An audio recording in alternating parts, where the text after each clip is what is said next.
Cześć, tu Sofii. Witaj w Holistyka Studio. Bardzo dziękuję, że tu jesteś. Jeśli masz ochotę na wspólne spotkania, zachęcam do lajkowania, subskrybowania i włączenia powiadomień.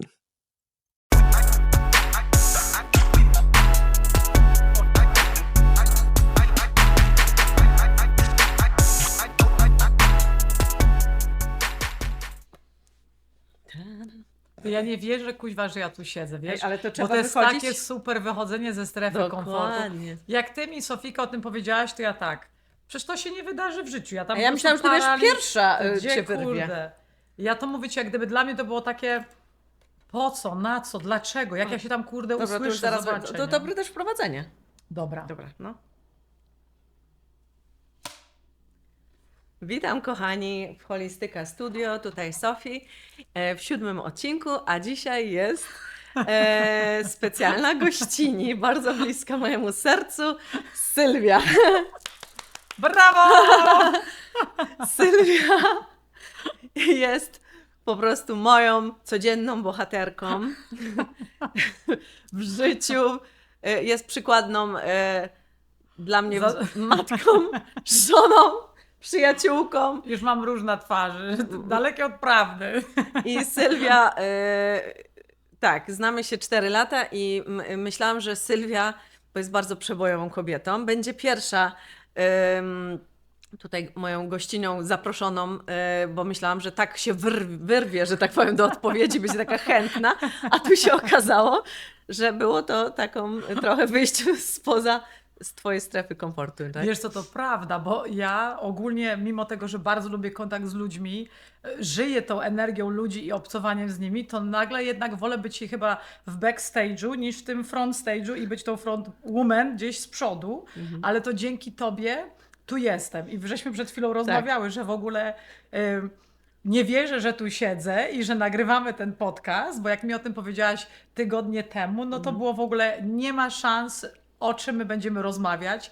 Sam fakt pojawienia się przed kamerą i w ogóle zaakceptowania swojego głosu, no był wyzwaniem. Na to nagle zobacz, wychodzimy z miejsca, wchodzimy w nowe miejsce, którego nie znamy, po to, żeby zobaczyć, jak jest nam dobrze. Ale wtedy jest tylko rozwój, nie? Bo Tak. jak siedzimy, tylko robimy to, co codziennie powtarzamy rutynę i w kółko robimy to samo, no to nigdy nie wyjdziemy z tego.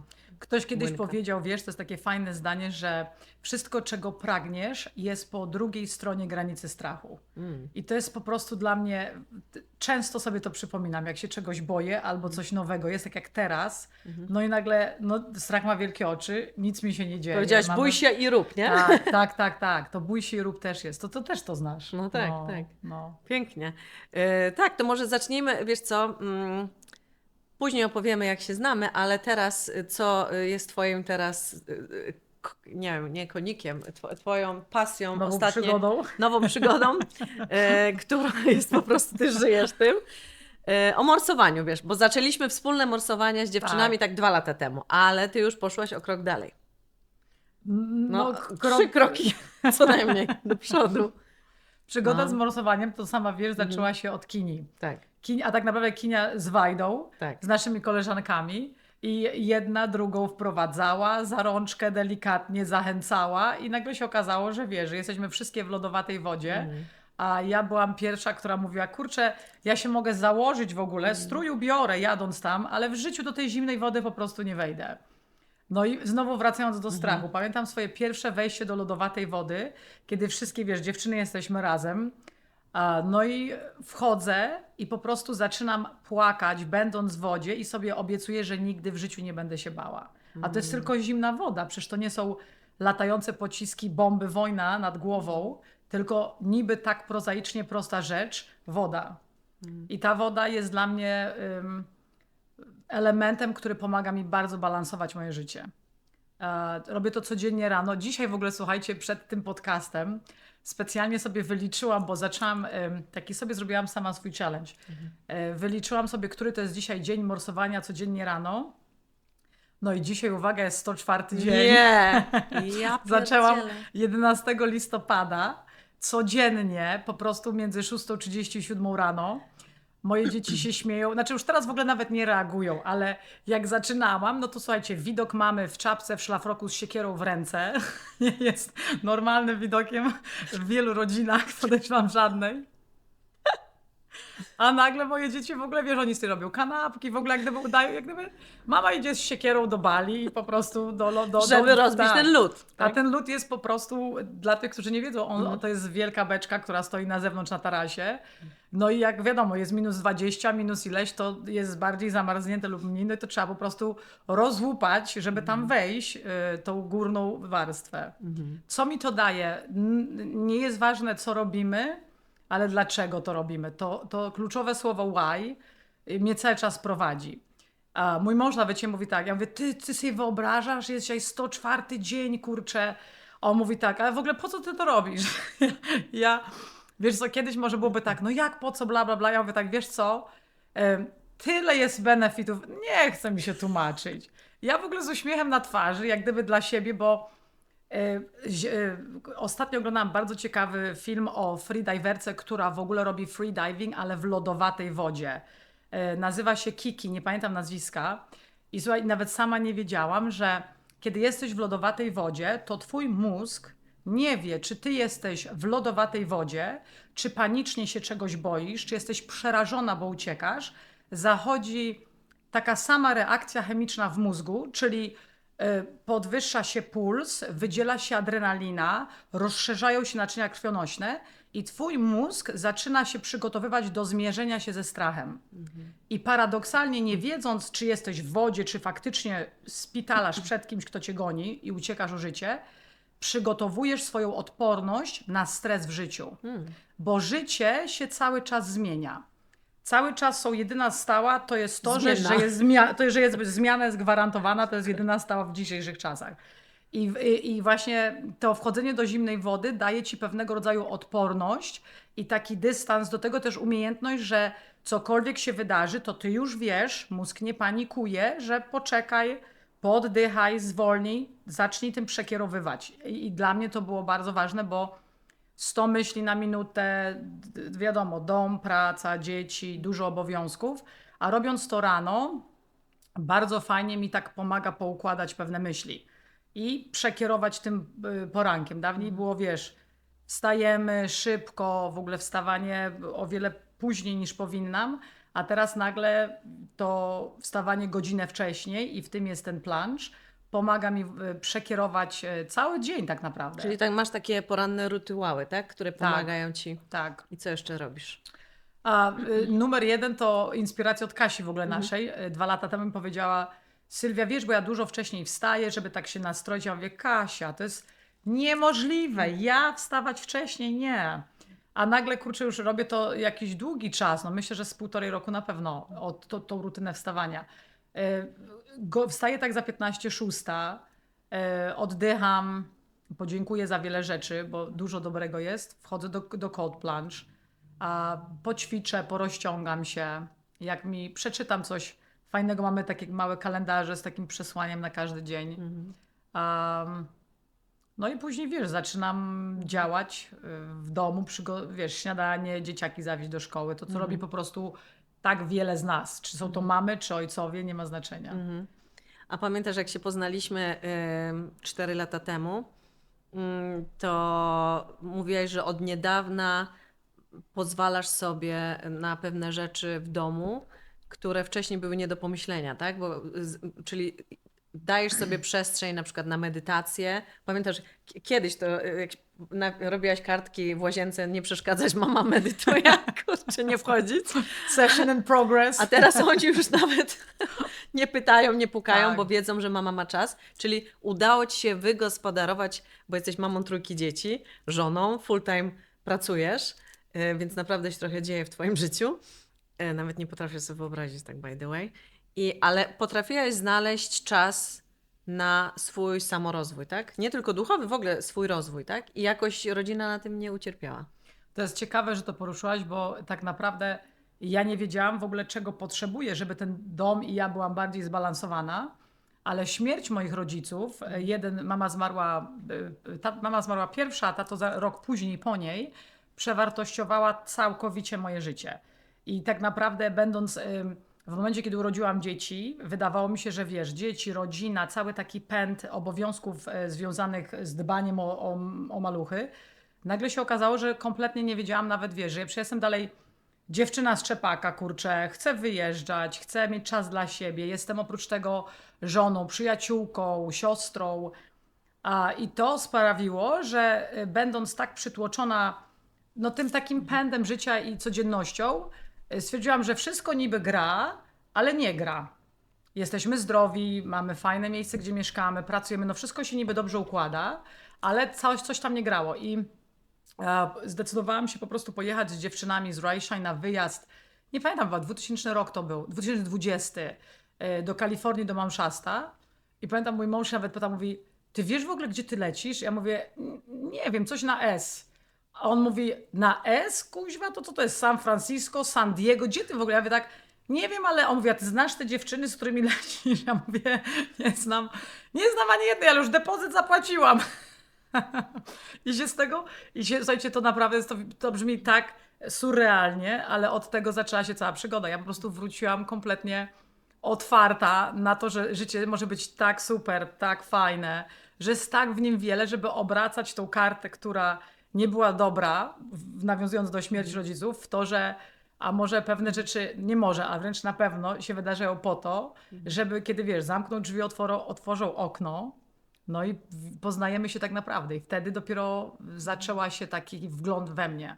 Co chcę, czego nie chcę, na co potrafię tolerować, czego nie potrafię tolerować, na co już nie ma miejsca.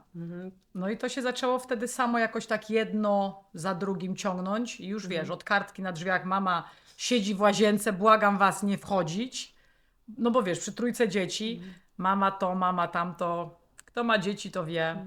Jest ciężko jak gdyby takie miejsce dla siebie znaleźć, a teraz już nawet kartki nie daje, bo jest po prostu zamknięte są drzwi, oni wiedzą, czy mama se tam, wiesz, śpiewa, czy cokolwiek mama robi, to mama potrzebuje czas dla siebie po prostu. Czy jest to pół godziny, czy jest to 20 minut, nie ma znaczenia. No i pięknie, każdy ma No, w domu swoją tak. przestrzeń i spotykacie się w tej wspólnej przestrzeni i tak naprawdę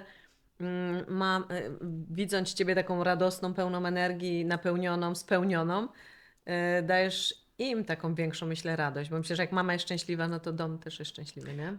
Numer jeden, wiesz co, to ja nie chodzę codziennie z uśmiechem na twarzy i jak to mi kiedyś powiedział ktoś, nie sram tęczą codziennie. Żygam ten. Tak, ale naprawdę wiem już, że chcę się czuć dobrze, a to wymaga pracy. To wymaga pewnej systematyczności, pewnej dyscypliny. Wiem, co jest dla mnie ważne i tym się po prostu kieruję. Stawiam na pierwszym miejscu swoje najbliższe otoczenie, ludźmi, z którymi mieszkam pod jednym dachem, którymi się otaczam, z kim rozmawiam przez telefon. To są moje priorytety. Tam kieruję moją energię, uważność. Chcę spełniać swoje marzenia, pragnienia. A to jest ważne, no bo staram się, żeby mieć wiele rzeczy niepotrzebnych nie wybijało z tego rytmu. Czyli też tak oczyścić swoją przestrzeń, wiesz, czyli stare jakieś tam... To się samo jakoś się oczyszcza, nie? wiesz. To się jakoś tak samo i nic w tym, wiesz, złego, że się po prostu jakoś tak przetasuje pewne rzeczy, bo to wiesz co, nawet ja myślę, że jest wiele znajomości, że na przykład wcześniej byliśmy bardziej ze sobą zżyci, teraz możemy być mniej, ale to nie znaczy, że one się kończą. Oczywiście. I może dzwoniliśmy kiedyś do siebie, nie wiem, codziennie, teraz możemy dzwonić raz na tydzień czy na miesiąc i dalej nic w tym złego, bo przecież tak jak ja idę w jakieś swoje pragnienia, marzenia, obowiązki, druga osoba również. No przecież to życie nas woła, to coś od nas wymaga, czy my sobie jakieś pewne założenia zakładamy, które chcemy osiągnąć. Kiedyś słyszałam taką metaforę o przyjaźniach, czy tam nawet nie o przyjaźniach, o ludziach, którzy mają jakiś wpływ na twoje życie. Porównanie było do drzewa, taka metafora, że niektórzy są z tobą jako korzenie, tak? Czyli to jest na przykład twój partner życiowy, tak? Niektórzy jako gałęzie są z tobą przez parę lat, ale są też listeczki, Świetne. są też takie osoby, które przychodzą tylko na chwilę, ale czasem ta osoba nawet na chwilę, albo którą spotkasz gdzieś w sklepie i która ci powie słowo, które w tym momencie musiałaś usłyszeć, też ma ogromny wpływ i czasem nawet może zmienić całe twoje życie, więc nawet te listeczki są ważne, więc każdy jest ważny, bo każdy się po coś zjawi w twoim życiu, tak? Tak jak na przykład, zobacz, my byśmy się nigdy nie poznały, gdyby nie jeden warsztat, czyli ten przysłowiowy list na drzewie. Dokładnie. I ja pamiętam, wtedy byłam z koleżanką, ja przecież się w ogóle nie znałam. Ja mówię tak, Ania, jaka piękna dziewczyna tam siedzi. Ona mówi, I potem nagle po warsztacie, czy ja napisałam Tak. do ciebie, czy do mnie, i nagle jest, kurczę, 4 lata, czy więcej, i ten czas zlecił, jakbyśmy pstrykły z palca. Tak, i to było wtedy A na chyba te z warsztaty już 15... nie chodzimy. Dokładnie, Zobacz. to było raz, bo to było paręnaście dziewczyn. Rzeczywiście ja tak weszłam spóźniona i Sylwia siedziała naprzeciwko mnie i ja znowu miałam to samo uczucie, bo ja się patrzyłam tylko na ciebie. I ja mówię, to samo, mówię, oh my god.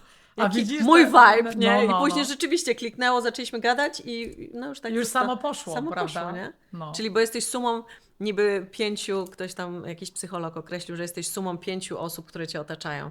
I nie? To tak fajnie mieć takie fajne osoby wokół siebie.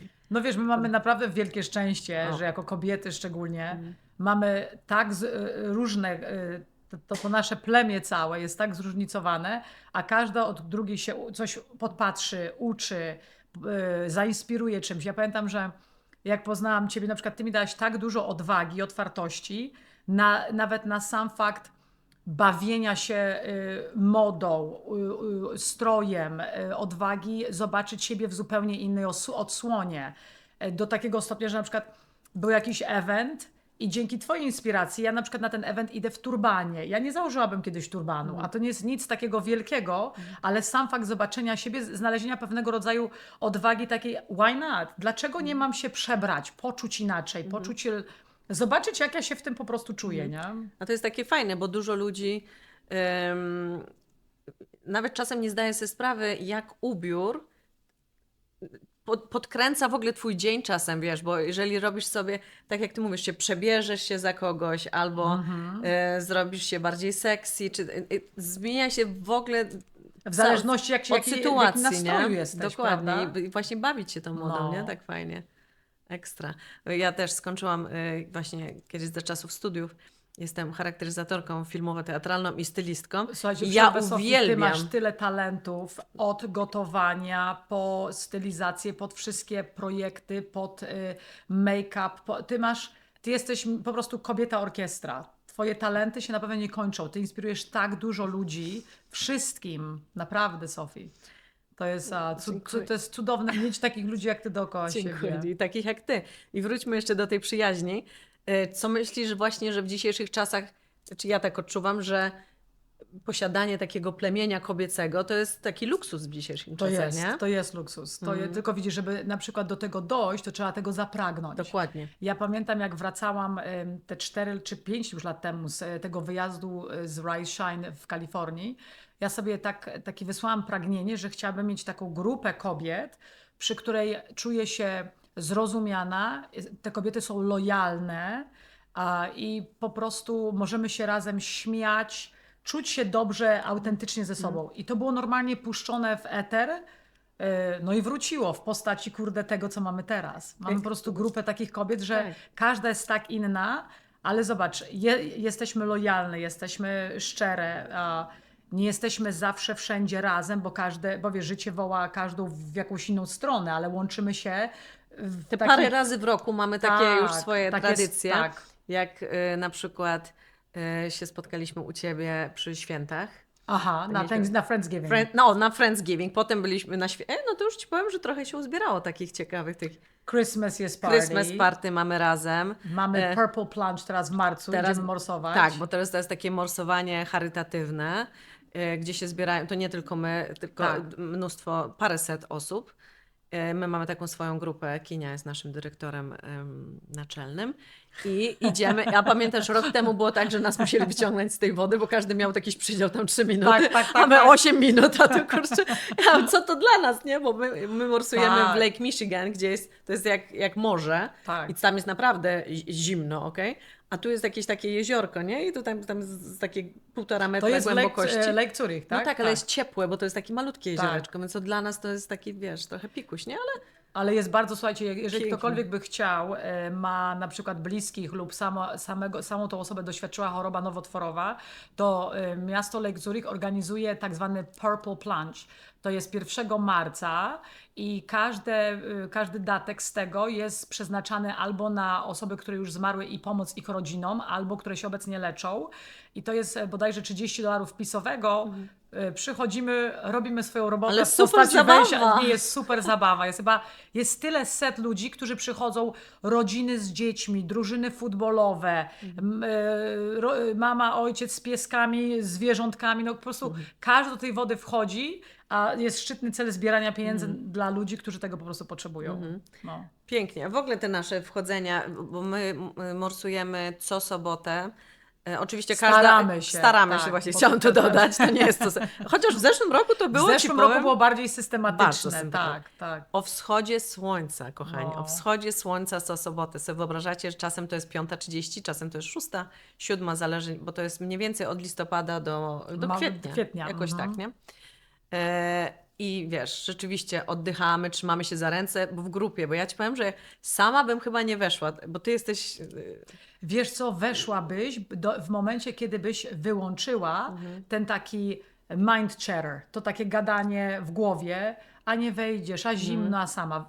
Jakbyś przekierowała te myśli, byś weszła. Czyli tą moją metodę działaj w ciągu 2 minut, bo ja też To jest super ją metoda. od paru lat... Powiedz o niej. Tak, bo ja mam problem znowu z aktywnością fizyczną, z ćwiczeniami, już coraz lepiej, ale kiedyś było tak, że jak miałam ćwiczyć, to sobie właśnie znajdowałam 500 wymówek, tak? A dzisiaj to dużo pracowała, dzisiaj sobie odpocznie, a zasłużyłaś, a może jutro i tak dalej, i tak dalej. Nie ma co dyskutować ze swoim umysłem. Tak jak Ewelina Stępnicka też zawsze, wyprowadzaj się na spacer, nim w ogóle zaczniesz, bo ty wiesz, co jest dla ciebie dobre. I to wcale nie jest to, że twój umysł wie. Twój umysł wcale nie, wiesz, on lubi to, co zna. A to, czego nie zna, to już za bardzo... Znamy te wszystkie neuronowe ścieżki, które znamy, to są już takie utorowane, tak? A chodzi nam o to, żeby cały czas w życiu robić nowe te ścieżki. I to znowu Pawlikowska mówiła, że to wszystko, czego znamy, czyli to, co już było, to są takie autostrady, a wszystkie nowe, to tak jakby ze scyzorykiem, wiesz, w dżungli, no i niestety musisz ją sobie wytorować, więc to, co ty robisz, tak regularny plunching, to ty już masz drugą autostradę obok od nogę, tak? Czyli nie masz co dyskutować ze sobą, po prostu trzeba wstać i robić i wtedy ten umysł się naprawdę uspokaja. Bo I nagle powiedz ta o tych myśl... 2 minutach, Tak. co to zrobi Bo wtedy? musisz od razu działać. I to jest też fajna rzecz, jak jesteś zabiegana, czy masz ADHD.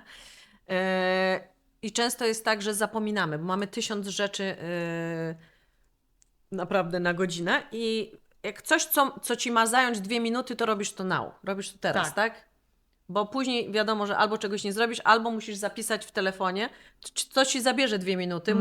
Muszę zadzwonić dzisiaj tutaj, porozmawiać z kimś tam. Zrób to teraz. Wszystko, co nie odkładaj na później. Nie? Ty mnie tego nauczyłaś. Zasada 2 minut, jeżeli tak jak mówisz, zrobisz coś w 2 minuty, jesteś now. bardziej produktywna, jest out of sight, out of mind, zrobione, idziesz Bo dalej. nie masz tego z tyłu głowy, Nie. że wisi nad tobą, nie? Że taki do zrobienia tak. kropka. Ale wiesz co, to chyba Joe Dispenza nawet mówił, który zajmuje się tak dosyć obszernie pracą nad mózgiem, że to jest nawet 2 czy 3 sekundy, kiedy nagle inna myśl wejdzie, czy do 5, nie pamiętam dokładnie, ale to jest kwestia paru sekund, kiedy nagle przyjdzie ci inna myśl i cię totalnie wybije i tak jak mówisz, a za zimno, a wygodniej pod kołderką, nie chce mi się, a tu jest nagle, wiesz, nie kurczę, jest takie super powiedzenie, I follow my plan, not my mood. Podążam za swoim planem, nie za swoim humorem, czy tam jak się czuję po prostu. Jeżeli masz coś postanowione, próbujesz się tego trzymać. Bez, wiesz, bez wymówek, no. Sylwia, a jak ty myślisz w dzisiejszych czasach, żeby się nie zgubić w takich naszych rolach, jakie przyjmujemy, matki, żony, przyjaciółki, jak to wszystko ogarnąć tak razem? Bez poczucia winy, że na przykład odbierasz czas czy poświęcenie na przykład dzieciom, tak, jeżeli jesteś matką. Jak znaleźć tutaj balans? Jakiś taki sekrecik. No sekrecik, dawaj. No wiesz co, nie wiem, ostatnio słuchałam takiego super podcastu Magdy Mołek i ona właśnie mówi, że life balance to jest po prostu ściema. I zaczęłam się sama nad tym zastanawiać, że tyle, ile czasu my same dla siebie wytniemy, tyle po prostu z niego skorzystamy. On się nigdy sam nie zrobi, ponieważ wszystkie obowiązki, zajęcia dzieciaków, a praca, to zawsze tam będzie. No jest teraz kwestia jak gdyby przewartościowania sobie w głowie, co jest dla mnie ważne, na co chcę ten czas przeznaczyć po to, żeby lepiej tym wszystkim nawigować. Ja nie umiałam tego robić przez bardzo długi czas, przez dobre na pewno 10 lat, kiedy miałam dzieci. A w momencie, kiedy zaczęłam się jak gdyby wystawiać na różnego rodzaju próbowanie nowych rzeczy, na przykład, nie wiem, pójdę sama na spacer albo wyjadę sama z dziewczynami gdzieś na 3 dni, albo na przykład zacznę pisać, uwielbiam intuicyjne pisanie, to jest dla mnie jedna z największych terapii, nie wiem na którym zeszycie już jestem, to wtedy dopiero dowiadujemy się, co to nam robi i jak to po ile nam to pozwala wziąć czasu dla siebie, żeby zrelaksować, żeby zdystansować. Ja jak zaczęłam wyjeżdżać z dziewczynami, a wyjeżdżam, ja wiem, 3 razy do roku, to nie są długie wyjazdy, na weekend, na 4 dni, to mój mąż mówił, kurde, ciebie ciągle w domu nie ma. Ciągle, a to jest kurczę tylko 3 razy do roku na przykład, czy 4. I nagle, wiesz co się okazało? Mąż zaczął świetnie jeździć na nartach. I mówi tak, ty kurczę, montujemy brygadę z chłopakami i jedziemy na narty. Sami faceci. Ja mówię, Dawid, super. Lubi jeździć na motorze. Fajnie, jadę na motor gdzieś tam. I nagle moje, jak gdyby przecieranie szlaków do upomnienia się o to, że ja potrzebuję czasu, tego naprawdę, to nie jest długi czas, ale tylko dla siebie, bez tego rajbanu z tyłu, gdzie jedziemy, co robimy, mama to tamto. On nagle zobaczył, że kurczę, sam jak gdyby upomniał się o to swoje. On jedzie na chwilę gdzieś tam sam, ja jadę sama. Kiedy przyjeżdża na przykład jego brat, jedziemy razem we dwójkę tylko gdzieś, już tak było parę razy. Jedziemy razem jako cała rodzina, jeździmy osobno i nagle wiesz, mogłaś mieć tylko jeden rodzaj wakacji, a się okazuje, że możesz mieć 3 rodzaje fantastycznych wakacji. Bo jesteś z całą rodziną, jesteś tylko ze swoim partnerem i jesteś po prostu sama ze swoimi przyjaciółkami albo wiesz, na jakimś fajnym trekkingu, jak byłam w tamtym roku na Alasce, co było po prostu przygoda życia, poczucie totalnej wolności, ciekawości świata, zachwytu nad naturą.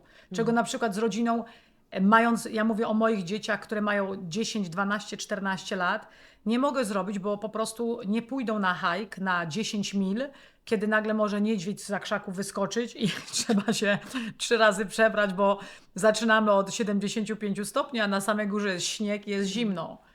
Jeszcze nie ten wiek. Mam nadzieję, że kiedyś ich do tego, wiesz, no wciągnę, bo chciałabym z nimi poeksplorować świat. Czyli takie właśnie wyjazdy są, tak, to też może powiedzmy, bo mamy parę takich grup fajnych dziewczyn, które organizują wyjazdy właśnie jak Tak, Rise and Shine. Rise, Shine, Explore. Słuchajcie, jeżeli nie byłyście nigdy z dziewczynami, prowadzi ten wyjazd Ela, Madzia i Asia. To są dziewczyny, kobiety, przyjaciółki, trekerki. Po prostu nie ma ani grama strachu, spiny. Tam jest zawsze śmiech, przygoda, ciepłe, dobre łzy, po prostu wzruszenia. To są niezapomniane chwile na całe życie. Nawet jak nie macie czasu, naprawdę są takie Dokładnie. 3-dniowe rzeczywiście. One wyjeżdżają w czwartek, wracają w niedzielę. To nie jest tak, że nagle musi zaplanować miesiąc czasu. Bardzo chętnie, Każda może naprawdę znaleźć polecamy. To jest life changer, game changer, jakkolwiek to się nazywa. Potem Naprawdę. mamy naszą drugą grupę High Five. Tak. To tak, już przestaliśmy blokować wyjazdy, ponieważ przez ostatnie 2 lata po prostu my byłyśmy stałą Stałe grupą. grono. Stałą grupą, tam 14 nas chyba, Tak. tak? I daliśmy przestrzeń i Znaczy, szansę. Zostaliśmy w sumie zmuszone, no bo kierowniczka tak, nam powiedziała, tak. że dziewczyny hola na pierwszym planie, najpierw dla Dajcie nowych... chociaż 10 minut, bo ja ostatnio rozmawiałam z Sylwią Kicki, która jedzie teraz z nami do Meksyku i ona mówi, chyba 6 razy chciała się zapisać i mówi, co jak bo Kinia chciała tak oficjalnie na Facebooku, wiesz, dała post i już po 30 sekundach już Był niestety sold nie out. było miejsc. Tak. I ona mówi, no jak to jest? No przecież nie zdążyłam Tak. jej odpisać, a to już Tak. wyprzedane. Więc teraz daliśmy przestrzeń, więc mam nadzieję, że... A czy teraz już też jest wyprzedany na maj, ale następny... Ale są kolejne, bo grupa Tak. High Five, którą prowadzi Kasia, Aga Agnieszka. i Kinga, Tak. organizują to 3 razy do roku. To jest przeważnie marzec, kwiecień, czerwiec i wrzesień. I to są różne wyjazdy, to są detoksy, to jest yoga, pilates, różnego rodzaju artwork. Po prostu i to jest w ogóle bardzo fajne, bo szczególnie dla mam czy kobiet, które są zajęte. To nie chodzi, że ktoś musi być mamą, ale ogólnie dla kobiet, które są zajęte czy zawodowo, czy w domu. Jest to wyjazd, słuchajcie, na 3 dni, piątek, sobota, niedziela, Lake Geneva. To jest lokalnie, Lo- blisko, czas się zawsze znajdzie, można walizkę spakować rano, prosto jechać po pracy, jak mi się często zdarzało, na fajny wyjazd. Tak, bo to jest piątki wieczorem i w niedzielę jest Niedzielę powrót, po więc południu. naprawdę są tylko 2 noce, ale dużo się dzieje. No, To jest też a ekstra. wrażeń co Och, niemiara. tak, to No. też mamy piękne wspomnienia, dlatego wiesz, jak jesteśmy zawsze na tych wyjazdach razem, plus spotykamy się, kurczę, ale fajnie. Cały czas jest, i zobacz, się to dzieje, się ciągle zmienia, bo jedna na przykład nas zachęci, nie wiem, do tańczenia, druga nas zachęci do, nie wiem, na przykład do wchodzenia do lodowatej wody, trzecia na przykład podróżuje. Klaudia jest, podejrzewam, że będzie Też tutaj będzie. u Ciebie, to jest po prostu globetrotter życiowy, ona jest w takich zakątkach świata, także no, każda nas jak gdyby do czegoś tam I to jest popycha, właśnie nie? fajne, dokładnie, No. że my się nie sprowadzamy w dół, tylko ciągle dmuchamy i latamy razem. Każda robi co innego. I czy jakieś właśnie arty razem się spotykamy na różnych takich warsztatach. Zawsze jak jest coś ciekawego, czy jakiś... To jedna drugiej mówi, prawda? Tak. Dziewczyny, Czy kto jakiś chętny... koncert, czy coś tam, nie? I widzisz, tu jest tak, robimy to na zasadzie, tu nie ma rywalizacji. To jest, to tak samo jak gdyby z siebie idzie, naturalnie. Wiesz, jesteśmy, ja zawsze się śmiałam, mówię, że najlepsze zaczyna się życie dla kobiet po 40. Ja sama, wiesz, gdzieś to tam usłyszałam, powtarzałam, a nagle tego doświadczyłam.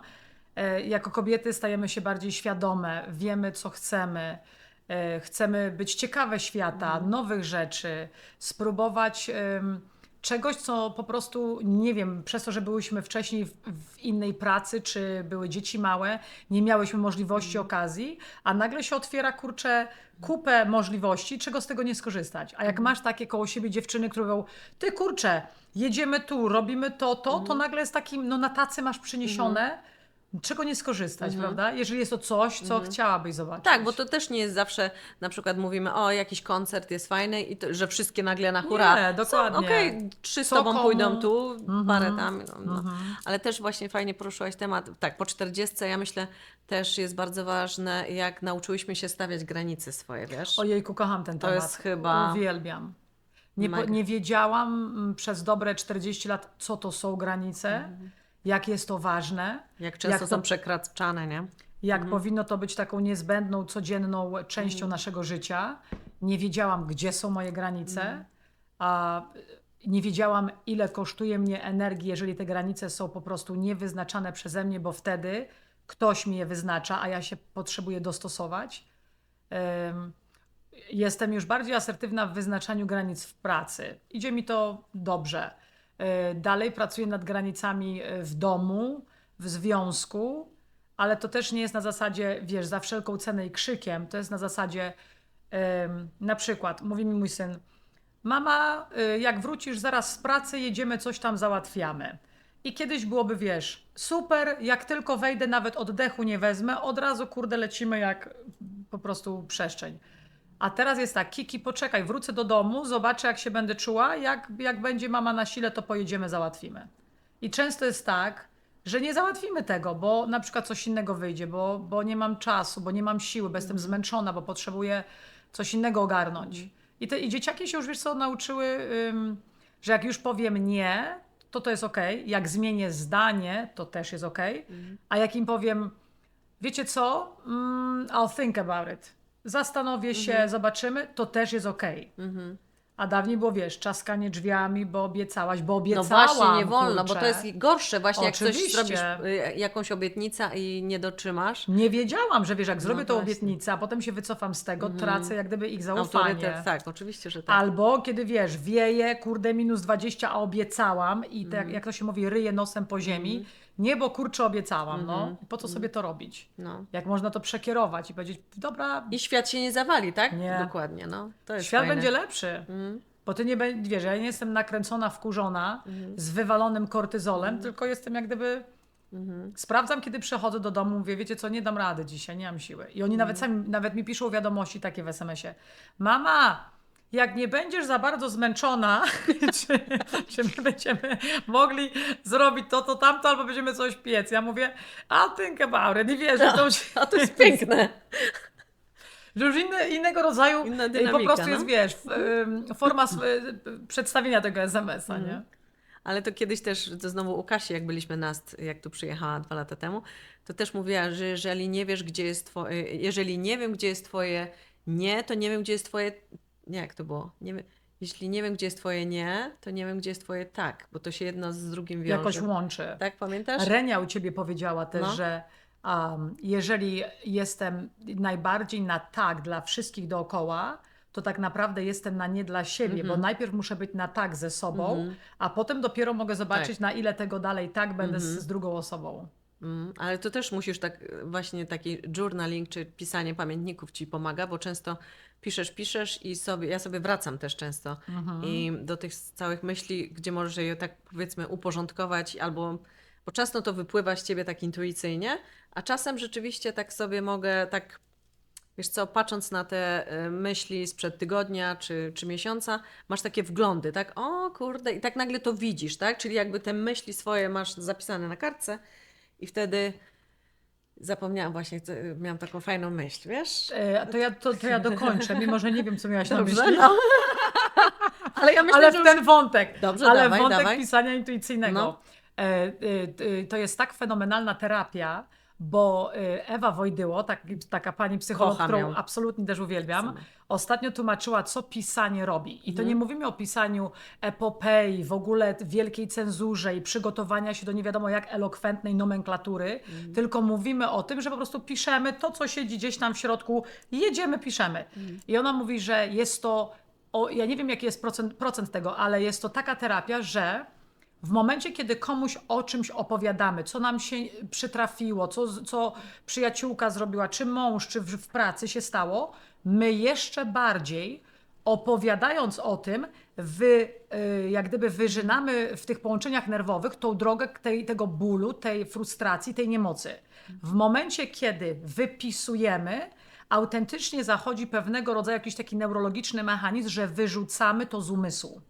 I umysł, kiedy to wypisze, on to po prostu zostawia. On to jak gdyby od tego się zdystansowywuje. I ona daje takie fajne ćwiczenie i mówi na przykład, jeżeli jest jakaś sytuacja, na przykład załóżmy, w pracy szef cię nie potraktował fair. Przyjdź do domu i tą całą frustrację wypisz. Na kolejny dzień napisz taki sam list do szefa. I tak przez 3 albo 4 dni, codziennie przepisując jak gdyby ten list, nie patrząc co napisałaś w pierwszym i mówi pod koniec 4. dnia weź pierwszy list i weź 4. To mówi z 3 wielkich paragrafów zrobi się może 1 i z wielkiego bluzgania zrobi się całkiem fajne może jakieś tam wiadomość dla ciebie o granicach, Tak. o tym, co ten szef naprawdę ci chciał powiedzieć, albo w ogóle ujdzie cała para, jak kurde, wiesz, pokrywka z czajnika i nie będzie już tego takiego napięcia. Bo zwłaszcza w pracy, wiesz, też miałam takie sytuacje. My jesteśmy sfrustrowani na szefa, ale to my same nie dajemy granic, tak? Bo na przykład szefowa, kurczę, kazała mi zostać po godzinach, nie? No ale nie kazała, tylko powiedziała, ej, zostaniesz dzisiaj po godzinach, a ty oczywiście nie potrafiłaś postawić granic, no i Tak. zostanę, bo jesteśmy takimi pleaserami głównie. Ja kiedyś też byłam Ja mega... byłam bardzo duży people pleaser kiedyś. No.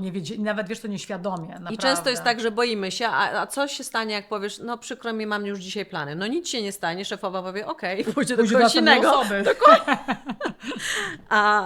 Dokładnie. I Tylko jest potem kwestia nagle jest takie powiedzenia. otwarcie oczu, kurczę, powiedziałam to i patrz. I dalej świat stoi. Dokładnie, moja manifestacja zadziałała. Tak.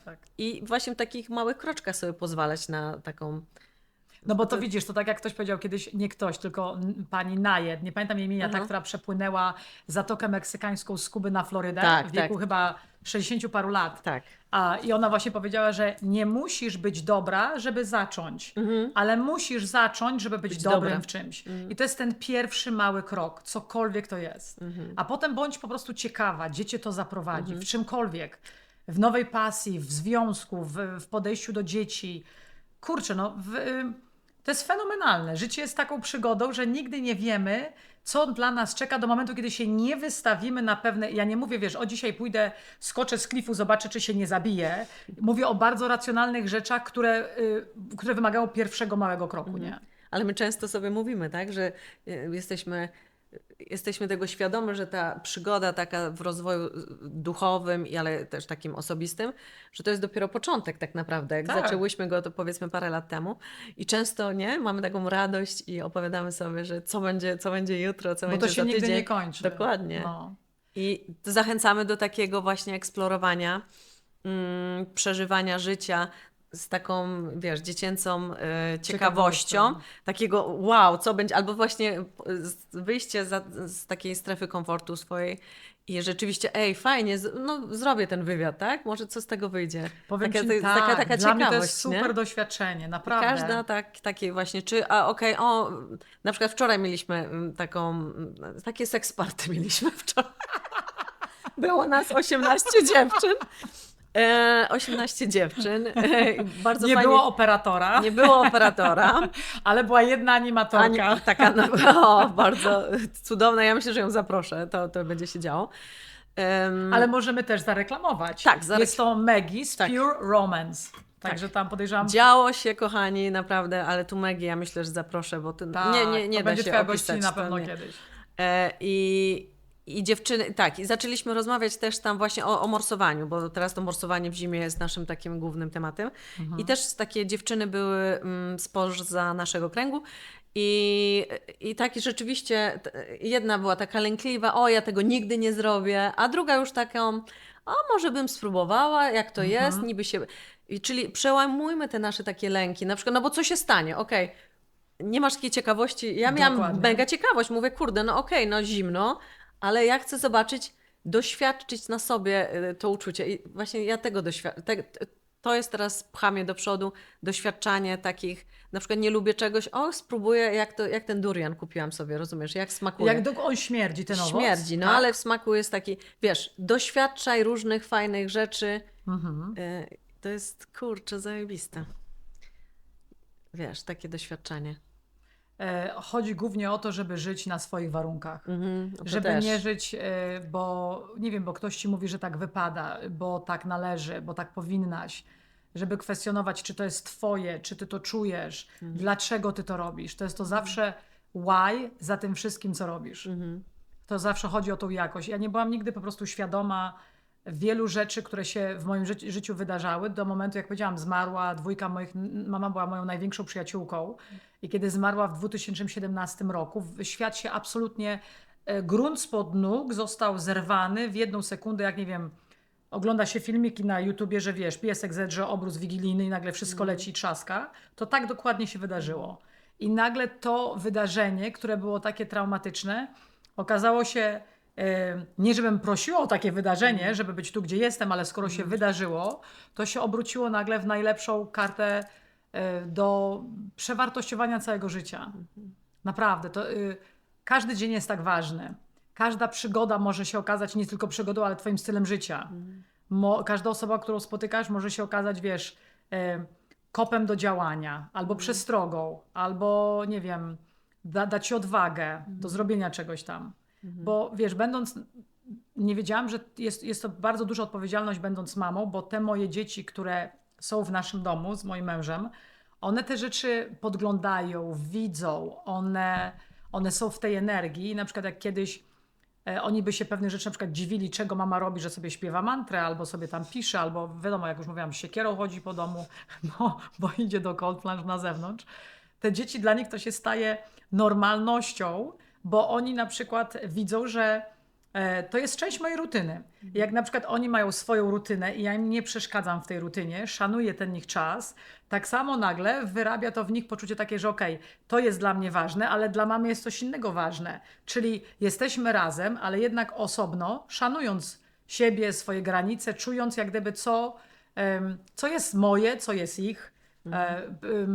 Pamiętam, próbowałam ich przedstawić ten cold plunge, czy chcieliby spróbować. Mój najmłodszy syn, pamiętam, kiedyś siedziałam właśnie w cold plunge po szyję i on przyszedł i mówi, mama, to ja ci będę mierzyć czas, będę ci timer mierzył. Ja mówię, super Kiki, przeważnie tak jestem 5 minut. No i nastawił zegarek i nagle mu się, wiesz, stojąc przy mnie znudziło to stanie i mówi, to mama, to ja sobie tak zrobię 2 kółka po działce, to ja tu zaraz przybiegnę i ci powiem, jaki jest czas. No i wiesz, on zaczął biegać, ja siedzę w tej bali Zapomniało mu się? Mu się trochę zapomniało, także wiesz, ogólnie są wystawiani na cold plunge, ale nie aspirują do tego, oprócz trzymania po prostu timera i to też różnie z tym timerem bywa. Ale też bardzo mi się podoba twoje takie holistyczne podejście, prowadzenie domu. Zwracasz Staram się. dużą uwagę. No ale starasz się i naprawdę wprowadzasz takie... Dużo, wiele rzeczy, wiesz, pracuję, na pewno jest inaczej niż było. Zaczęło się od tego, kiedy pamiętam 12 lat temu dodałam płyn do zmiękczania tkanin do pościeli mojej małej Martyny, ona miała wtedy 4 miesiące. Dostała taką okropną wysypkę, która przeradzała się w czerwone plamy, a potem to się przeradzało w siniaki. Pojechałyśmy do szpitala, byłyśmy tam 2 dni. Od próby diagnozy po chorobę Kawasaki, oni naprawdę nie wiedzieli, co mojemu dziecku jest, a ja im próbowałam wytłumaczyć, że Martyna ma 4 miesiące i nic innego w jej rutynie nie ma, oprócz tego, że wlałam po prostu płyn do zmiękczenia tkanin pierwszy raz i wyprałam jej prześcieradło. Patrzyli się na mnie, jakbym była po prostu z Wenus czy z Marsa, jakbym totalnie jakieś dziwne teorie przedstawiała i okazało się, że wypuścili nas po 2 dniach, bo nie mogli nic diagnozować. Martynie cała wysypka zeszła. W domu zrobiłam generalny porządek, jak chodzi o środki do czyszczenia, zwracając uwagę na to, co używam. No i nie było nigdy problemu. Znalazł się nagle ocet, soda oczyszczona, oleje eteryczne. Nie ma już takich wizyt w szpitalu, po prostu drugiej wizyty takiej nie było. Tak, ale starasz się też, żeby rzeczywiście zdrowo jeść, tak? Tak, jest to ważne. Bo to jest w dzisiejszych czasach zwłaszcza. Ale da się, wiesz, tak wyeliminować, myślę, dużo toksyn samemu. Na pewno. W takim codziennym, nie? Tylko widzisz, to wymaga wszystko czasu, bo na przykład chcesz sobie rano wstać i zamiast, wiesz, szybko złapać kubek kawy i biec w aucie go pić, bo musisz zrobić, wiesz, podwozić dzieci, czy je chcesz mieć na czas do pracy, to trzeba sobie po prostu wcześniej to zaplanować. Może dzień wcześniej przygotować owoce, czy ziarna, które do tego dajesz. Pewne rzeczy to wymaga pracy, a to wymaga czasu. To nie jest tyrka na orce, ale trzeba gdzieś z tyłu głowy mieć, wiesz, że no, żeby ci sprawniej ten poranek szedł. Nie wiem dlaczego, ale jak rano pewnych rzeczy nie zrobię, dbając o siebie, to potem jest mi ciężej pod koniec dnia. No bo wiesz, rutyna tego wieczornego momentu w dniu jak gdyby mnie przytłacza, znaczy nie przytłacza, no upomina się o mnie. Dzieciaki potrzebują pomoc z zadaniem, czy trzeba ich gdzieś tam zawieźć, czy wiesz, obiad zrobić. Dlatego nie mam już wtedy na to czasu. A rano, kiedy sobie przygotuję to wszystko, jak gdyby jest okej. Ale też Marzenka ostatnio też faluje kogoś tam na Instagramie, poleciła mi taką fajną babkę, która robi takie planery, jak ktoś nie ma czasu, jedzenia na parę dni, wiesz? Ale super. Właśnie w pojemnikach szklanych, bo oczywiście wszystkie plastiki już się pozbyliśmy. Tak. I rzeczywiście ona tam piecze właśnie dynie, cukinie, różne warzywa i wszystko sobie tak rozkłada w pojemniczkach. I sobie wtedy Super. robisz lunchbox rano, wkładasz trochę tutaj. To jest po prostu wiesz. kwestia zmiany nawyków. Szczególnie jak chodzi na przykład o podejście do jedzenia. Zobacz na przykład w twoim wypadku, jaka praca fenomenalna. Zobacz jak twoje ciało wygląda, jak ty się czujesz, ile zmiany w jak gdyby Głównie. podejściu do myślenia, do przekierowania tych nawyków. To jest wszystko do zrobienia, ale to jest pewnego rodzaju dyscyplina, to jest pewien rodzaju odporność na jakiś tam gdzieś z boku, a po co robisz, a dlaczego? Tak gdyby co sobie postanowiłaś, jaki jest twój plan, tego się trzymasz. To jest taka dyscyplina tak naprawdę daje ci wolność. Też książkę na ten temat jakąś czytam. Nie wiem, czy to jest ta 5 rano. Nie czytałam tej książki. Właśnie to powstawanie, dawanie sobie czasu takiego. Ja znam z dyscypliną takie powiedzenie, że dyscyplina to jest jedna z największych form miłości do siebie. Ale nie mówimy o dyscyplinie, że wiesz, to jest tak już okropne, że na przykład nie chce ci nawet o tym myśleć, cokolwiek zrobisz, tylko kwestia takiego pomyślenia, dlaczego to robię, czy to jest dla mnie ważne, co mi to robi. Jest to forma dbania o siebie. Po prostu spotkania ze sobą, nie? Tak. To jest pięknie. I dlatego ja tak rok temu mi się już coś kliknęło, jeżeli chodzi o takie nawyki żywieniowe i teraz wiem, że wiesz, to nie było dla mnie dobre, więc teraz jest tak, że wszystko, co jem, naprawdę jest takim wielkim namaszczeniem i pytam swojego ciała, czy tego potrzebuję, czy nie. I już nie rządzi, zachcianki mną nie rządzą, bo o to chodzi w dyscyplinie, że Nawet jak gdzieś tam masz z tyłu głowy, że o jakiś tłusty czwartek i o tego pączka, to Tak. no mogę sobie pozwolić, ale to nie o to chodzi. Bo to teraz wszędzie chodzą memy na ten temat tych pączków wszędzie. Bo ja wcale nie muszę go zjeść, rozumiesz? Te tradycje też często nasze polskie, czy świąteczne i tak dalej, bo czy wszystko musisz zjeść Tak, na talerzu, tak, tak. takie futrowanie. A to tak nie jest. Nawet dzieci ci dają często, widzisz, bo też mi się to podoba, że też nie zmuszasz dzieci do jedzenia, Nie. bo to jest chyba... Jak Pamiętasz my to z byłyśmy Polski małe kiedyś? takie, no, Tak. że musisz Tak, takie tak. pakowanie za mamusię, I za że talerz tatusia. musi być zawsze Musi być pusty, zawsze czy że pusty. zjedzone, prawda? A dzieci tak naprawdę jedzą bardzo intuicyjnie. Jesteś głodny, to zjesz, Tak, tak? wiesz co, tak A operuję w domu. my już tego nie mamy. My zajadamy przed telewizorem, zajadamy w różnych innych emocjonalnych stanach, a nie wtedy, kiedy jesteśmy tak naprawdę głodne. Więc ja się nauczyłam i jem wtedy, kiedy jestem głodna. A robisz na przykład dalej te posty przerywane? Tak, Intermittent tak, fasting? bardzo lubię. Uwielbiam, dlatego że daję Też. swojemu ciału czas na Tak. regenerację. Ja jak to robiłam, teraz od tego odeszłam, ale jak robiłam to chyba najdłużej, na tym byłam 3 miesiące, czyli okno żywieniowe sobie ustawiłam między tam 10 rano, a chyba 6 po południu, a potem pozostałe godziny był po prostu nic.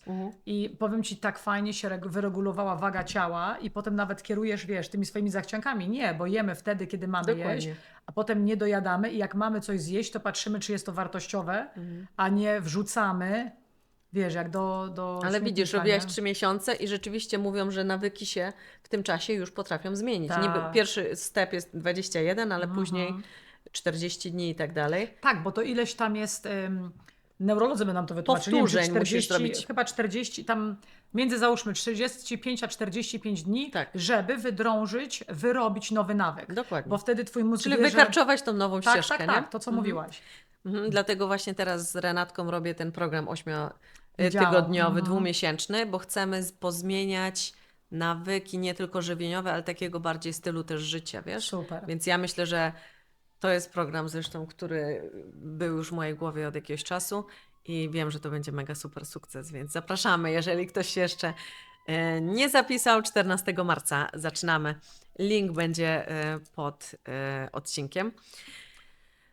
Sylwia, a myślisz, że taki rozwój duchowy, osobisty przydaje Ci się tylko Tobie? Możesz go aplikować w swoje życie, czy także Twoi bliscy mogą korzystać z Twojego de facto, z Twojej pracy nad sobą? Fajne pytanie.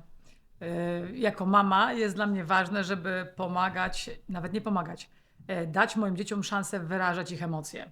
Super. Będąc, wiesz, w Polsce byliśmy wychowywani na zasadzie bądź cicho, nie odzywaj się, co ty tam wiesz. Nie było edukacji emocjonalnej. Szkoda, bo do dzisiaj nie ma w szkołach, a powinna być. Może kiedyś to się zmieni, podejrzewam. Chciałabym. I na przykład najbardziej świadoma, mimo że dalej nad tym pracuję, jestem przy moim najmłodszym synu, który ma 10 lat. I na przykład przychodzi ze szkoły, jest wkurzony. To kiedyś może bym powiedziała, wiesz, że to nic się takiego nie stało, a może pani chciała to powiedzieć, a jednak nie. A teraz jest tak, Kiki, jesteś wkurzony? Super. Trzeba wyładować stres, trzeba wyładować frustrację. Ja mówię, i słuchaj, ja normalnie biorę poduszkę, trzymam poduszkę, ja mówię, Kiki, boksujemy jak Rocky Balboa, tak? Rocky Balboa? Rocky. Może być Ricky. U nas w domu jest Ricky. Boksujemy jak... Boksujemy jak Rocky Balboa albo kopiemy. Słuchaj, i na początku Kiki, jak zrobiliśmy to po prostu pierwszy raz, to on na mnie się patrzył i mówi tak, mama, I'm not gonna do it. Ja mówię, Kikuś, ale spróbuj, zobaczysz, jak się będziesz fajnie czuł. Ja mówię, i wiesz, ile razy mama jest na przykład, miała ciężki dzień, zajęty, jest zdenerwowana, jedzie w aucie, bierze parę głębokich oddechów i krzyczy. Wykrzykuje to wszystko, że po to, że jak wejdzie do domu, nie ma już tego całego bagażu w środku i mogę z wami sobie spokojnie, fajnie prowadzić wieczór.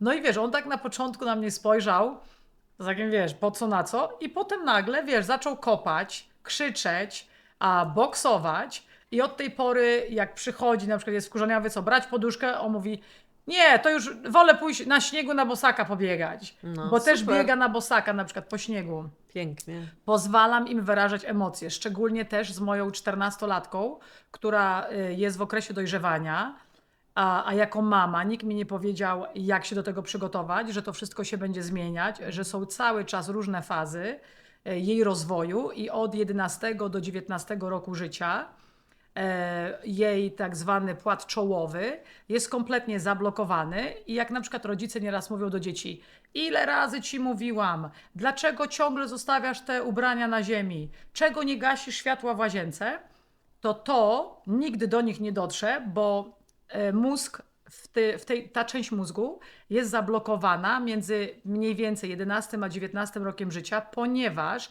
następuje taka rekonstrukcja mózgu, że gdyby to było aktywne, im by się po prostu, najprościej mówiąc, spaliłyby im się styki. Więc ciało, żeby nas chronić, wyłącza tą część mózgu, a ten płat czołowy jest odpowiedzialny za cause and effect, przewidywanie, konsekwencje, skutki ich działań i wyborów. I oni o tym po prostu nie wiedzą, bo to jest wyłączone. Więc ja na przykład, mówiąc jej parę razy wcześniej, nie będąc tego świadoma, wiesz, wkurzałam się, kurczę, dlaczego ona tego nie robi? A teraz na przykład jak jej mówię, zamiast jej mówić wyrzucić śmieci, to kładę te śmieci przy samym zejściu ze schodów, bo wiem, że ona schodzi na dół i będzie musiała na ten worek tam się natknąć, a ona wie, że jak ten worek tam jest, to go musi wziąć i go wyrzucić. Dokładnie. Pięknie. Jest problem rozwiązany. Dwa, na przykład był taki moment, mówisz, jak to, że pracuję nad sobą, wpłynęło na przekłada się na dzieci. Były momenty takie, że 14-letnia Karolina mówi mi: mama, nie będę z tobą na ten temat rozmawiać, i na przykład trzaska drzwiami. Kiedyś byłoby: jak ty możesz trzaskać drzwiami, dlaczego to, dlaczego tamto, ty mnie nie słuchasz? A teraz przez to, że od dłuższego czasu piszę, był taki moment między nami, że ona na przykład wolała pisać pewne rzeczy i te listy czytać, czy te kartki, co jej zostawiałam, niż mi mówić o tym. Okay. I na przykład tak żeśmy się komunikowały. Potem były SMS-y. Teraz jest już normalna rozmowa, także to wszystko się, widzisz, zmienia. Na razie ma 14 lat. Jak będzie miała 16, to ci powiem, co się dzieje wtedy. Warto być świadomym tego, jak do tych dzieci mówimy. Czy pozwalamy im wyrażać emocje. W ogóle, słuchajcie, bardzo zachęcam rodziców, bo naprawdę byłam tego totalnie nieświadoma, mając nastoletnią córkę, żeby pójść na warsztaty właśnie dla rodziców, które tłumaczą, co się w mózgu dziecka dzieje, dlaczego to się dzieje. Te dzieciaki w tej dobie, kiedy jest social media są wszędzie, kiedy mają tyle przykładów lepszych, gorszych, kiedy nie potrafią nawigować, co wybrać, oni są naprawdę w wielu wypadkach po prostu pogubieni, przestymulowani. Nie mają gruntu stałego pod nogami, bo w domu na przykład jest, wiesz, albo pierdziel ciągle, albo ciągłe wymagania, żeby właśnie jako rodzic pójść na fajny, dobry warsztat, dowiedzieć się, co się w tej głowie dzieje, jak tym pokierować, jak przekierować. No i słuchajcie, ocean cierpliwości. Normalnie ja mam Karolinę nie bez powodu wpisanej w telefonie mistrz Karolina. To jest mój mistrz, który mnie uczy na co dzień tak wiele, że no i to w ogóle za free. Nie muszę płacić. Kurde, ale masz Taki bonus. Tak, bo każdy nas czegoś uczy i każda osoba z naszego towarzystwa, otoczenia jest naszym lustrem, nie? Fajnie się. Tak. A powiedz mi jeszcze, doszłyśmy niedawno do wniosków, parę miesięcy temu, bo coraz częściej się mówi głośniej o ADHD u dorosłych, zwłaszcza u kobiet, nie? I tak, Gdzie one są? Gdzie one są? I rzeczywiście to jest bardzo widoczne w naszej grupie. Powiedzmy, jest 15 dziewczyn, tak? I teraz z tych 15 dziewczyn 3 się wyróżniają, okej?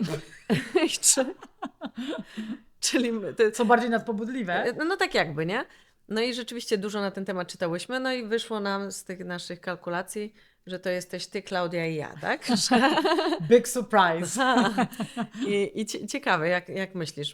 Są też głosy teraz, właśnie dzisiaj rozmawialiśmy, że to jest niby, nie ma ADHD, tak? To są jakieś zostało wymyślone. Zostało wymyślone, ale jest też mnóstwo teraz psychiatrów, którzy drążą te tematy. No ale coś w tym musi być, wiesz? Na przykład widzisz, jak byliśmy w Indiach z 2 koleżankami, normalnymi powiedzmy, no to one rzeczywiście źle, ten chaos źle na jej wpływał, były takim mocno overwhelmed, przestymulowane i tak dalej.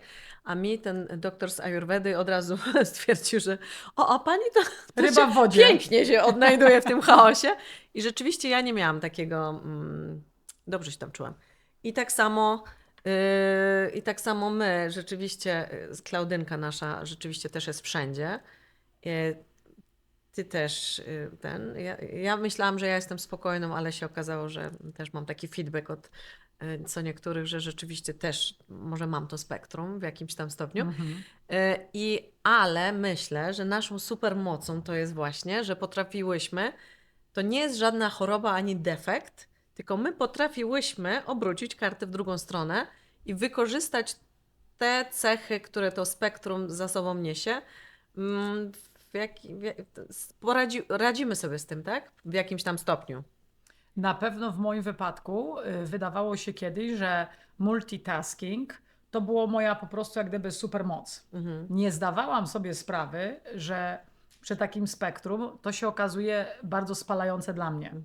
I nagle wiesz, biegałam jak fajerwerek, ogarnąć to i to. Może przy trójce dzieci, pracy na full time, to pomogło mi przetrwać, ale teraz po paru latach, kiedy wiem, że ten multitasking mi wcale nie pomaga, umie już zrobić jedną rzecz na raz i powiedzieć, dobra, zrobię drugą, jak zrobię tą pierwszą. Dokładnie. A nie się dać przytłoczyć, spalić, chodzić nakręcona z podwyższonym kortyzolem i na takim ciągłym najeżeniu na świat, że jeszcze coś muszę zrobić. Ale też myślę, że tak, medytacje nam pomogły na pewno. Bardzo. Breathwork, czyli oddychanie, taka Pisanie praca. intuicyjne. Pisanie. Zobaczcie, ile macie narzędzi już, jeżeli widzicie, potraficie zdiagnozować siebie, bo czy może chodzicie na terapię do psychologa albo do psychiatry, to tam możecie być zdiagnozowane oficjalnie, ale jeżeli same u siebie widzicie takie cechy, to jest mnóstwo narzędzi, gdzie możecie sobie same poradzić bez leków, ja myślę. Kolejna rzecz to jest tak samo cold plunge, tak. jest fenomenalny w pracy nad twoim takim wbyciem w danym momencie, nad twoim fokusem, na totalnym skupieniu się i przekierowaniem tego natłoku myśli. Bo z tego kotła robi się po prostu spokój, a w tym spokoju robią się zupełnie inne emocje, które są spokojne, a te emocje wpływają na twoje działanie. I w momencie, kiedy uspokoisz myśl, przełoży się na emocje, twoje działanie już nie jest takie, wiesz, wypadkowe, wszędzie biegasz, tylko jest takie, wiesz, bardziej strategiczne, zamierzone, celowe. No w moim wypadku to zmieniło, cold plunge mi bardzo pomógł właśnie w przekierowaniu tego natłoku myśli. Totalny spokój głowy. Pięknie. Taki reset. A powiedz mi, co byś tak na koniec radziła? Jakie są jakieś takie twoje złote rady dla kobiet? Nie, inaczej. Co sobie byś powiedziała 10 lat temu? Jakbyś się spotkała, tak? W wieku tam 30 lat? Wiedząc to, co wiem teraz. Okej. Tak sobie pomyśl. Gdybym miała 30 lat, wiedząc co mam teraz, tak? Jest. Żyj odważnie, żyj celowo, więcej się śmiej, kochaj bezgranicznie. Nie dodałabym Pięknie. nic więcej. No. Wczoraj naprawdę się tak Wczoraj powiemy mamo tak, bo może to takie zostało niedopowiedziane ten seks party. Tak, ponieważ nasza animatorka, to była taka impreza zorganizowana, która... Animatorka Maggie nas niektóre uświadamiała, bo niektóre nie były świadome bardzo pewnych. Fajne informacje. Informacyjnie naprawdę. o kobiecej seksualności i potrzebach kobiet. Tak. No i prezentowała różne akcesoria, zabawki i tak dalej. Ale przy tym było tyle śmiechu, my mieliśmy mokre bluzki, bo się śmiałyśmy do łez. To był jak najlepszy stand-up. Tak, Kasi się zablokowała żuchwa. To był stand-up po prostu, naprawdę. To był, Maggie, my potrzebujemy ją namówić, zachęcić, Koniecznie. żeby naprawdę zrobiła swój osobisty stand-up. To będzie hit, sold out w 10 Bo śmiech minut. jest mega ważny. Widzisz, tak jak nasz Sadhguru Więcej mówi, żeby się śmiać. wyciągać ten kijek z dupy i na luz wrzucać. Wiesz, nie zrobisz czegoś, that's okay. Nie dzisiaj, zrobisz jutro. Okay. To, co jest dla ciebie najważniejsze, ogarniasz to, co jest twoim priorytetem. I nawet jak się nie uda tego wypełnić, widzisz, to jest kolejna rzecz, kiedy pracujemy nad sobą. Ja mam o wiele mniejsze oczekiwania od siebie. Ja sobie ze sobą siedzę, rozmawiam, mówię, kurczę, jak fajnie.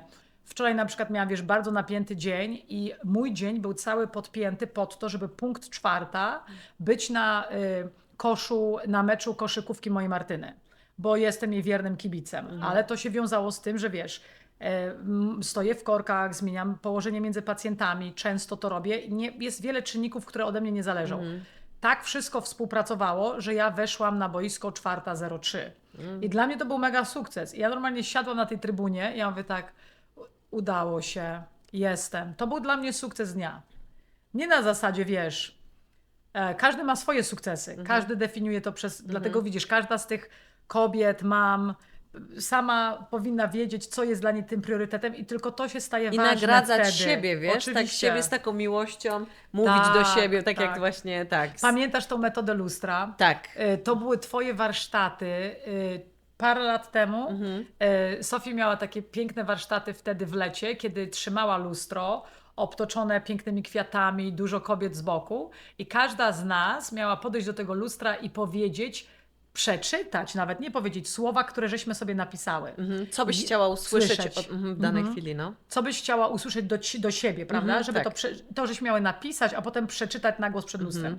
Nie byłam w stanie, pamiętasz jak mnie Pamiętam wspierałaś? jak dziś, mam. Wyłam, kurczę, dusiło mnie, przytykało, na raty gdzieś tam, wiesz, wydukałam, wybuczałam. Nagle minęło 2-3 lata. Podobna sytuacja, Bardzo. tak, nowy warsztat też, gdzie krzyczałyśmy i zobacz, jak minęły 2-3 lata, Tak. co się działo teraz Tylko przy to tym były lustrze. 2-3 lata pracy. Oczywiście. I wtedy podchodzę do lustra, kiedy z taką lekkością, pewnością, zaufaniem, czytam w spokoju, kiedy ja wierzę w te słowa, kiedy ja wiem, że ja już tą kobietą jestem. Ja nie muszę tego słyszeć od nikogo innego, bo ja już wiem, co jest we mnie. Jak Jaka jest damy wartość. sobie tą, nie? Tak. Uwagę, miłość. Uwielbiam to. No. A to było, mówię ci, parę lat tylko do tyłu, no nie? Przecież jestem dalej ja. Tak, dalej ty, no. No. Ale to jest praca naprawdę, więc naprawdę zachęcamy Was, kochane, nad pracą, nad takimi wglądami w siebie. Bo I wszystkie tak. odpowiedzi macie już w sobie, naprawdę. To nie jest tak, że Wy musicie pojechać gdzieś do Tybetu, wiesz, czy gdzieś na Bali, tylko naprawdę wszystko macie w sobie. Możecie korzystać z takich lokalnych, jak mówiłyśmy, wyjazdów czy warsztatów, bo tego jest w dzisiejszych czasach naprawdę teraz mnóstwo. Książki są też bardzo ciekawe, też mogę listę takich naszych polecajek, podcastów, na YouTubie jest też tego mnóstwo. Nawet jeżeli nie macie jeszcze takiego waszego kręgu, to spróbujcie sobie usiąść i powiedzieć, jakie jakbym kobiety chciała przyciągać, ale też spójrzcie, czy wy jesteście też taką kobietą, tak? Albo wiecie co, przez to, że komunikacja jest moim jednym z pierwszych talentów, mega zachęcam. Jeżeli macie jedną osobę, jedną dziewczynę, czy faceta, ktokolwiek to jest, czy to jest na odległość, czy jest to twój sąsiad, czy jest to koleżanka, koleżanki i wiecie, że jest coś takiego w niej czy w nim, co was inspiruje, pociąga, albo chciałybyście to zgłębić, weź telefon, zadzwoń, napisz, podejdź, zagadaj, po prostu bądź otwarta, bo to jest wszystko dla ciebie i być może ta jedna właśnie osoba, tak jak myśmy się poznały te lata temu, okazuje się, że to jest taki game changer w całym po prostu twoim życiu i czy nawet to będzie na chwilę, to i tak to zbuduje coś, podstawę do tego kolejnego kroku, który gdzieś tam czeka. Czyli się nie bójcie. Nie, No. to jest jedyne co, po prostu niech strach zostanie zamieniony w odwagę do działania. I to będzie wtedy, to będzie miało największą moc. I codziennie zrobić coś takiego. Ja mam tak, że jak rano wstaję, oczywiście też sobie medytuję rano i mówię, jaki to będzie piękny dzień, afirmuję, ale staram się, żeby codziennie zrobić coś takiego, wiesz co, nowego dla siebie i być z tego zadowoloną, czyli mieć taką satysfakcję z tego dnia, że fajny dzień to był. Pamiętasz, Wiesz? jak ty nawet ostatnio mówiłaś, że lewą ręką myję zęby. O tak, tak. Zakładam buta lewą ręką, czy wiesz, czeszę się drugą, wiesz, jak używasz takie małe rzeczy, robisz na odwrót. Nasza koleżanka Kinga, Tak. pamiętasz, zaczęła pisać lewą ręką dla po prostu uaktywnienia drugiej półkuli mózgu, która nie dominuje i się okazało, że po roku czasu, bo pisała rok czasu lewą ręką, od tak zwanych, wiesz, egipskich hieroglifów, po prostu powstało mega cudowne pismo. Bo to jest nie? mega super ćwiczenie, Tak. zwłaszcza dla kobiet po menopauzie. Nie wiedziałam. Tak, bo tak samo ci stymuluje twoje neurony i te nowe ścieżki się robią, wiesz? A kolejną metodą jest zaczęcie nauczyć się nowego języka. O, też. Po 40 właśnie. I to nie chodzi o to, żeby nagle być tłumaczem konferencyjno-symultanicznym, tylko żeby zacząć, po prostu zacząć. Tak, ja zaczęłam teraz hiszpański. Naprawdę, Super. Spanish, mam aplikację Duolingo. To nie jest mój sponsor, ponieważ w marcu też zabieram dziewczyny do Tulum, do Meksyku i robimy też taki wyjazd Pięknie. z Renatką. Też będzie Dziewczyny, piękny. jeżeli macie, widzicie, być może ta wiadomość, którą Sofii teraz mówi, to jest dokładnie to, co chcesz usłyszeć, bo z jakiegoś powodu ciągnie cię do nowego, innego, bo coś kiedyś, tak jak mi, nie gra ci w życiu, a to jest naprawdę przygoda po prostu do życia na własnych warunkach. I tak samo jadą z nami dziewczyny, które... Nie znają się w ogóle. Dokładnie, no. Tak. Nie znają was nawet. Tak jest. Prawda? Osobiście na dokładnie, przykład. tylko tam Prawda? jakaś jedna czy dwie, a resztę No. oczywiście, że nie. Pięknie, ale super. Więc tyle się dzieje lokalnie, więc naprawdę nie możecie mieć żadnych wymówek, że bo jestem sama, siedzę w domu, nie wiem, nikogo nie znam i tak dalej. No to wyjdź i poznaj, nie? Tak, musisz zrobić ten pierwszy krok, bo pamiętajcie, że nic się z wami nie zmieni, was nie zmieni, jeżeli wy same się nie zmienicie. A jak wy się zmienicie, to cały świat się zmieni. Pięknie. I tym myślę zakończmy, bo uwielbiam ten cytat. Jej! Mamy to! Zrobiłyśmy!